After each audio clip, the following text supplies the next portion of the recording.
everyone, welcome back to the makeup chair. Last Monday's makeup lesson was how to apply a full face of makeup using one brush, and so many of you said, can you do this for the eyes? So here I have my favorite brush, which is the E26 by Blanc Canvas Cosmetics. It's a flat, dense, soft, fluffy, everything kind of brush in one. It is pretty much the only thing that you need.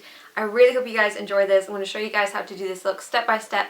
Let's get started. So the very first thing that we want to do is just to prime our eyelids. You can use concealer or you can use a primer. And then our first shadow that we're going to use is called Lace. Go for something quite close to your skin tone. What you want to do is just do little wiggles just to dip it in there, pick up the product. You can tap off the excess. So don't just tap it into the air, because then you can just pick it up again if you need a little bit extra. And then you can apply this all over the lid. And I'm doing just a smooth stroke all over the lid, from the lid right up to the brow bone, and then you can reapply if you need to. You always want to make sure you start off with your lighter shades so that your brush doesn't get dirty. So we're moving up a shade. This is just a matte shadow that's going to go in the crease. When we're applying anything in the crease, what we want to do is just use the very tip of the brush, just tip it in there just like that, just to get it right on here, and then you can work it back slowly back into the crease.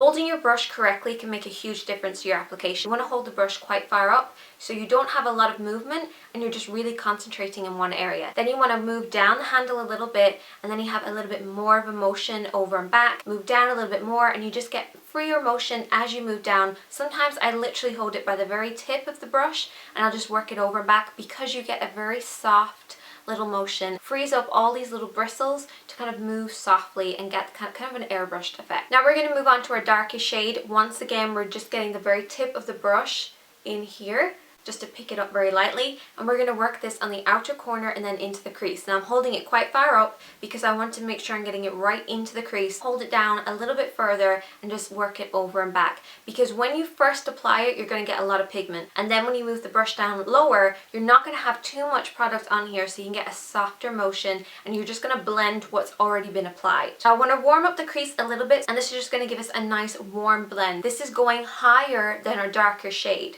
That's the thing that most people kind of get confused with. They tend to put their darker shades too far up in the crease. You want to have your darker shades into the crease and then a fade or a warmth or something like that above that. Once again, I've gone into the tip of the brush and worked over and back above that darker shade, and it's okay that the brush is a little bit dirty, because as long as it's not dirty at the start, it shouldn't affect your eyeshadows. It should actually help with blending. You don't have to clean the brush in between each application, but if you do have a lot of build up on here, just literally brush it off. I'm applying that darker shade and then a little bit of that warmer shade underneath the eye, and you might think you can't use a brush like this because it's too full for working underneath the eye. You can just squash this down and then just hold it to brush it right underneath there. Now if you've got a lot of space like I do, I'm just going to squash it down just to make sure it's nice and flat, and then I'm going to go in with my shadows. So every time I pick up a little bit of extra shadow, I just squash it down just to make sure that it is staying flat, because as you blend, the bristles will open. That is how to do an eye look